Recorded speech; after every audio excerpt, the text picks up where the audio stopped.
ভোলে বাবা পার করেগা, এই ধ্বনি উঠল রবিবার রাতেই।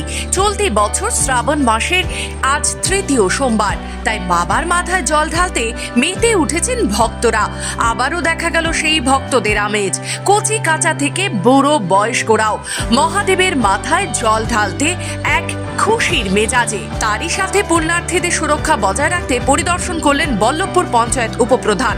তিনি আরো জানান, পাঞ্চেত জলাধার ও মাইথন প্রচুর পরিমাণে জল ছাড়া হয়েছে, যার ফলে নদীতে জল বেড়ে গেছে। কোনো পুণ্যার্থীদের দুর্ঘটনা না ঘটে তার জন্যই কড়া সুরক্ষা ব্যবস্থা নেওয়া হয়েছে প্রশাসনের পক্ষ থেকে, এমনটাই জানিয়েছে বল্লভপুর পঞ্চায়েত উপপ্রধান সেদান মণ্ডল। না, আমরা বল্লভপুর গ্রাম পঞ্চায়েত থেকে দারুণ ব্যবস্থা রেখেছি এবং আপনারা জানেন যে প্রশাসনের ক্যাম্প আছে এবং বল্লভপুর গ্রাম পঞ্চায়েত থেকে প্রচুর সহযোগিতা আছে এবং লাইটের ব্যবস্থা রেখেছি এবং আমাদের ভলেন্টিয়ারের ব্যবস্থা আছে। আমাদের পুজো কমিটি যারা শ্মশানঘাটের কমিটি আছে তাদেরকেও রেখেছি। আমরা কোনো রকম ঝুঁকি নিতে যাই না। এদিন রানীগঞ্জের বল্লভপুর মেজিয়াঘাট থেকে জল নিয়ে রানীগঞ্জের রানী সাহের জোড়া মন্দির পর্যন্ত যান পুণ্যার্থীরা। কয়েক কিলোমিটার রাস্তা বাঁক কাঁধে ভোলে বাবা পার করেগা আওয়াজ তুলে হেঁটে চলে অসংখ্য পুণ্যার্থীরা।